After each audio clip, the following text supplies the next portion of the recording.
My YouTube channel. I hope you guys are good. So friends, आज की जो हमारी वीडियो होने वाली है यानी कि 20 अगस्त को जिन भी स्टूडेंट का पीआरटी लेवल का जो एग्ज़ाम है उन स्टूडेंट के 30 मार्क्स की आपकी ईवीएस पूछी जाती है और 30 मार्क्स का मैथ, यानी कि आपका टोटल दोनों सब्जेक्ट को मिला के यानी कि 60 जो नंबर का आपका एक सब्जेक्ट हो जाता है पीआरटी लेवल के स्टूडेंट को। और आज हम जिसमें आपकी जो 30 मार्क्स की आपकी ईवीएस पूछी जाती है, जिसमें 15 का आपका कंटेंट पूछा जाता है और 15 मार्क्स की आपकी पेडागोजी पूछी जाती है। पेडागोजी में फ्रेंड्स वो क्वेश्चन होते हैं जो आपकी कॉमन सेंस यानी कि आप एज ए टीचर किस तरीके से स्टूडेंट के साथ क्लासरूम में अपने टीचिंग लर्निंग प्रोसेस में किस तरीके से जो आप बिहेव करते हैं, बच्चे की जो है किस तरीके से समझते हैं, किस तरीके से बच्चे को अच्छे से जो है वो समझा पाते हैं, यही सब जो आपकी पेडागोजी के क्वेश्चनों में आपसे पूछा जाता है। और 15 मार्क्स यू मान के चलो आपके फ्री के मार्क्स होते हैं। सो फ्रेंड्स, इस वीडियो में हम ईवीएस के वो क्वेश्चन डिस्कस करने वाले हैं जो सीटेट के प्रीवियस ईयर एग्जाम में आपके लास्ट 5 ईयर में बार बार जो है रिपीट हो रहे हैं। और आगे भी आपका जो अगस्त में 20 अगस्त को यानी कि आपका एग्जाम है पीआरटी लेवल का, उन स्टूडेंट को एज इट इज़ डायरेक्ट जो क्वेश्चन है वो एग्जाम में देखने को श्योर मिलेंगे, इस बात की मैं गारंटी देती हूँ। तो उन स्टूडेंट के लिए वीडियो काफ़ी हेल्पफुल होने वाली है जिन भी स्टूडेंट का सीटेट का एग्जाम है और जिनको ने ईवीएस पेडागोजी जिस भी एग्जाम में पूछी जाती है, उन सभी स्टूडेंट के लिए वीडियो काफ़ी हेल्पफुल होने वाली है।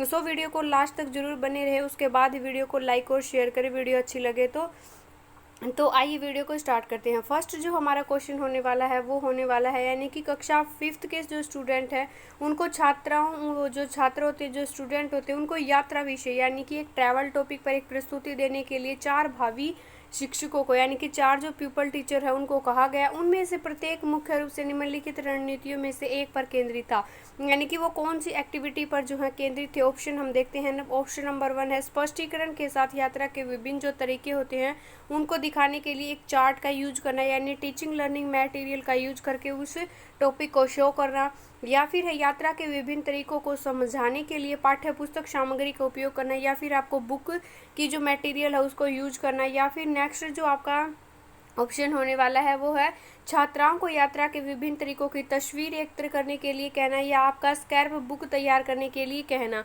यानी कि छात्राओं को जो विभिन्न तरीके की जो है वो तस्वीरें और जो यात्रा के लिए जो उनकी पिक्चर्स कलेक्ट की थी वो स्क्रैप बुक में तैयार करना। नेक्स्ट आपका ऑप्शन नंबर 4 है आपको छात्राओं को यात्राओं के विभिन्न जो तरीकों का उपयोग यानी कि जो चीज़ें यात्रा में जो तरीके जो मेथड हमने फॉलो किए थे उनका उपयोग करके उन्होंने स्वयं के यात्रा अनुभव को बताने के लिए कहना, यानी जिस भी टीचिंग आपकी पेडागोजी क्या होती है, जिस भी एक्टिविटी में आपका छात्र और टीचर जो है वो खुद इन्वॉल्व होता है, यानी कि जो आपका स्टूडेंट होता है उसके स्वयं के जो अनुभव होते हैं उनको इंक्लूड करने से बेस्ट साइकोलॉजी इसमें आपका पेडागोजी में कुछ नहीं हो सकता। सो फ्रेंड्स, इसमें ऑप्शन में बताया गया कि छात्राओं को स्वयं के अनुभव बताने के लिए कहना, तो अप्रोप्रिएट आंसर डेफिनेटली यही होने वाला है। तो ऑप्शन नंबर 4 जो हमारा राइट ऑप्शन हो जाएगा। नेक्स्ट जो हमारा क्वेश्चन होने वाला है क्वेश्चन नंबर 2, समूह अधिगम उपागम में कक्षा में शिक्षक के द्वारा कौन से जो कार्य हैं वो किए जाते हैं, यानी कि जो आपका ग्रुप लर्निंग जो मेथड होता है उसमें एक कक्षा का टीचर है उसके द्वारा क्या क्या कार्य जो वो किए जाते हैं। एक जो ग्रुप का निर्माण करना, यानी कि वो एक ग्रुप बनाता है एक टीचर। नेक्स्ट है आपका समूह में संप्रेषण में बाधा उत्पन्न करना है। ग्रुप लर्निंग करवाएगा तो ग्रुप तो निर्माण करेगा ही एक टीचर। समूह में अधिगम परिणामों को समेकित करना, यानी कि जो है उनके जो क्या आउटकम आ रहे हैं उनको देखना। तो आपका ऑप्शन नंबर ए और जो है वो 3 जो सही हो जाएगा और बाकी जो आ जाएंगे आपके गलत। ऑप्शन नंबर 2 जो हो जाएगा गलत, क्योंकि ऐसा ग्रुप में बाधा क्यों उत्पन्न करेगा। टीचर ऐसा थोड़ी ना करेगा कि पहले ग्रुप लर्निंग करने के लिए ग्रुप बनाएगा और फिर उसमें जो है वो बाधाएं उत्पन्न करेगा, ऐसा नहीं होता। वो उसके लिए सीखने के लिए बाधा उत्पन्न करने का कार्य नहीं करेंगे। नेक्स्ट हमारा क्वेश्चन है निम्नलिखित में से कौन सा प्राथमिक स्तर पर पर्यावरण अध्ययन का मुख्य उद्देश्य नहीं है। नहीं वाले क्वेश्चन जो है वो सीटेट आजकल ज़्यादा उठा रहा है, तो आप लोगों को जो है वो बिल्कुल ध्यान से, चाहे आप क्वेश्चन को 2 बार पढ़ें, 2 बार क्वेश्चन पढ़ेंगे तो आपको क्वेश्चन अच्छे से समझ आ जाएगा और आपको कोई दिक्कत नहीं होगी। कई बच्चों को यूँ लगता है अगर हम 2 बार क्वेश्चन पढ़ेंगे तो जो हमारा टाइम है वो जल्दी जल्दी निकल जाएगा। अगर आप 2 बार क्वेश्चन पढ़ेंगे तो आप क्वेश्चन को अच्छे से समझ जाएंगे, ताकि जो ऑप्शन है वो आप एलिमिनेट करके भी आंसर को जल्दी से जल्दी है वो निकाल सकते हैं। नेक्स्ट है कि प्राथमिक स्तर पर पर्यावरण का मुख्य उद्देश्य क्या है। पर्यावरण के विभिन्न तत्वों को पहचानना और समझना इसका जो है फर्स्ट जो मुख्य उद्देश्य है। प्राइमरी लेवल पर पर्यावरण के विभिन्न तत्वों का वर्गीकरण करना या पर्यावरण के साथ अनुकूलन करना, या फिर नेक्स्ट है कि पर्यावरण संबंधी विभिन्न अवधारणाओं का विश्लेषण करना। तो हमारा राइट ऑप्शन हो जाएगा ऑप्शन नंबर 4, पर्यावरण की जो विभिन्न अवधारणाएं हैं, कॉन्सेप्ट, उनको समझना। इसीलिए तो पीआरटी में जो है वो ईवीएस एक सब्जेक्ट लगाया जाता है, जिसमें आपका क्या होती है, पॉलिटिकल साइंस भी आ गया, आपकी ज्योग्राफी भी आ गई, हिस्ट्री भी आ गई, यानी कि सभी जो आपका सब्जेक्ट है उनको इंटीग्रेटेड करके एक सब्जेक्ट बना दिया, जिसका नाम है ईवीएस, यानी कि पर्यावरण के आसपास के जो भी हमारे कॉन्सेप्ट है उनको एक ही बुक के साथ समझा सके। विश्व की सबसे बड़ी, सबसे जो गहरी झील होती है कौन सी है? बैकाल झील, डल झील, टीटिका झील, या फिर आपकी है सांभर झील। तो सांभर जो झील है फ्रेंड्स, वो सबसे जो है वो गहरी झील है विश्व की, आपको ये याद रख लेना है। नेक्स्ट जो हमारा क्वेश्चन होने वाला है, ईवीएस में कौन सा दृष्टिकोण न केवल क्या सीखना है, मतलब क्या सीखना है, बल्कि कैसे सीखना है, इस पर भी जो है वो ध्यान केंद्रित करता है। कौन सी ऐसी एक्टिविटी है जो केवल यह सिखाती है कि क्या सीखना है, बल्कि यह भी बताती है कि हमें कैसे सीखना। विचार विमर्श विधि, एक्टिविटी बेस्ड लर्निंग, आपकी गतिविधि आधारित विधि, या फिर वाद विवाद, या उपरोक्त में से कौन सी नहीं। तो एक्टिविटी, जिसमें बच्चा एक्टिविटी करेगा उसमें ये भी पता चलेगा कि कौन सी एक्टिविटी करेगा और वो किस लिए करेगा। तो यानी गतिविधि आधारित जो हमारी एक्टिविटी होगी वो हमारे क्या और कैसे क्या, जो हमारा आंसर मिल जाएगा। प्रायद्वीपीय, जो भारतीय प्रायद्वीप के संबंध में बंगाल की खाड़ी जो कहाँ स्थित है, मैप से रिलेटेड हर बार सीटेट क्वेश्चन पूछता है, तो आपको मैप जो है वो बिल्कुल अच्छे से करना है। तो आपकी जो बंगाल की खाड़ी है वो पूर्व की ओर है भारतीय प्रायद्वीप में, दक्षिण की ओर, उत्तर की ओर, और जो है आपका पश्चिम की ओर। तो आपकी जो बंगाल की खाड़ी है फ्रेंड्स, मैप से सीटेट रिलेटेड हर बार क्वेश्चन पूछता है, तो आपकी जो बंगाल की खाड़ी है वो कहाँ पर है? पूर्व की दिशा की, पूर्व की ओर है, यानी कि बंगाल की खाड़ी जो है वो कहाँ पे है? पूर्व की ओर है।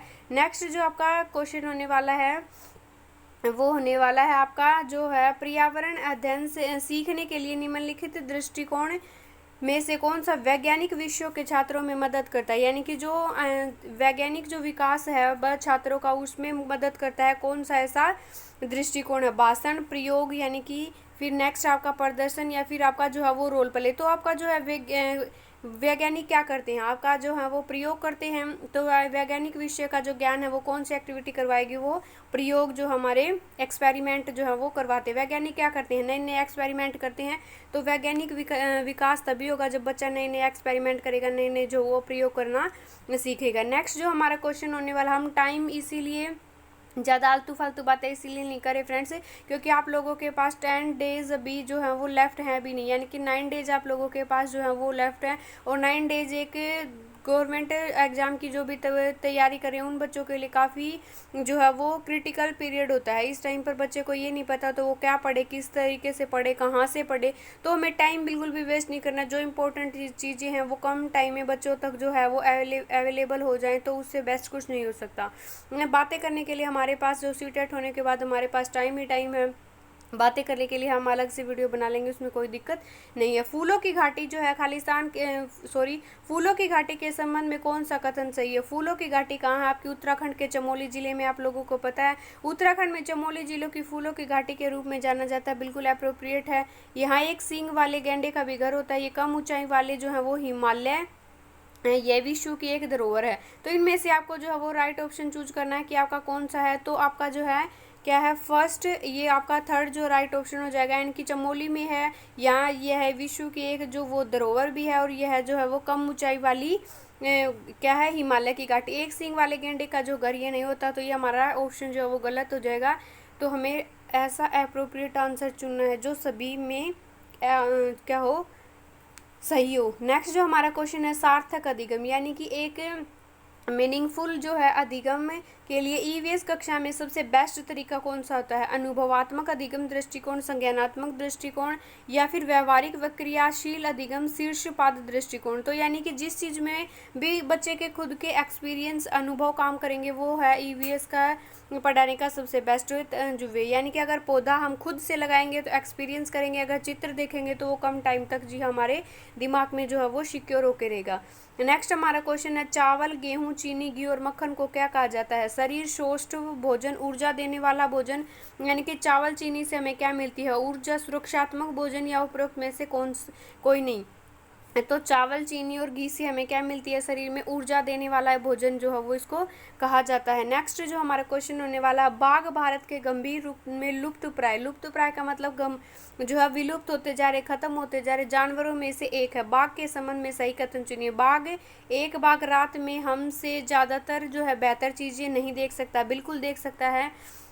बाघ की जो है वो आई साइट काफ़ी तेज होती है। बाघ हलचल या कंपन को मूंछों से महसूस कर लेता है, बिल्कुल सही। बाघ के कान शिथिल होते हैं, वो हिल नहीं सकते, बिल्कुल। उन सभी को जो है उपयुक्त में से कोई नहीं, या फिर आंसर जो हो जाएगा आपका सेकंड, केवल जो है वो 2, केवल जो है 2। ये क्या होता है, बाघ जो है वो कंपन को किससे महसूस करता है, मूंछों से जो है महसूस करता है। तो हमारा राइट ऑप्शन हो जाएगा ऑप्शन नंबर 2।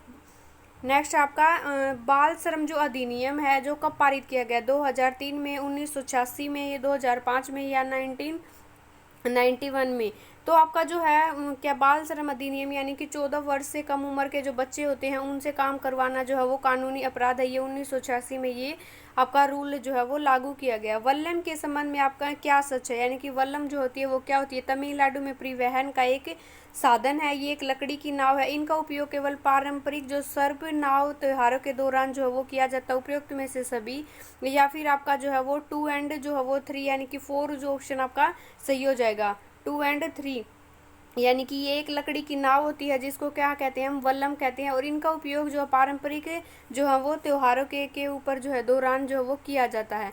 नेक्स्ट इसके बाद एक क्वेश्चन और बचेगा हमारा। सान्या हाल में ही अपनी उच्च शिक्षा के लिए दिल्ली चली गई, लेकिन उन्हें सर्दी और खांसी ने पकड़ लिया, नाक बह रही है। उसकी माँ ने उसको फ़ोन किया और उसकी प्राकृतिक सामग्री यानी कि नेचुरल जो मटेरियल होते हैं हर्बल चाय का बनाने की एक सलाह दी। निम्नलिखित में से कौन सान्या के लिए सबसे अच्छा है, नीम, पुदीना, राई, तुलसी, नीम, खेजड़ी, तुलसी, शहद और हींग, तुलसी, अदरक। तो हमें जब हमारे जुकाम हमें पकड़ लेता है तो हम किसका उपयोग करते हैं चाय बनाने के लिए, तुलसी, हल्दी और अदरक का जो है हमें सर्दी में जो है काफ़ी हेल्प करती है। पर्यावरण अध्ययन खालिस्तान के लिए एक आदर्श विषय, अनुशासन के लिए, अंतः विषयों के लिए, या फिर आपका पृथक अध्ययन के लिए या प्रत्यक्ष अध्ययन के, यानी कि ईवीएस जो है एक इंटीग्रेटेड विषय है जिसको कई विषयों को एक साथ इंक्लूड करके हम पढ़ा सकते हैं। सो फ्रेंड्स, आई होप आप लोगों को वीडियो पसंद आई हो। अगर वीडियो पसंद आई हो, don't forget like, share and comment. अगर चैनल पर न्यू है, चैनल को सब्सक्राइब करना बिल्कुल ना भूले, बेल आइकन को प्रेस करना बिल्कुल ना भूले, क्योंकि अपकमिंग वीडियोज़ की नोटिफिकेशन आप लोगों को तभी मिल पाएगी अगर आपने बेल आइकन को ऑन किया होगा। Thanks for watching, bye bye everyone.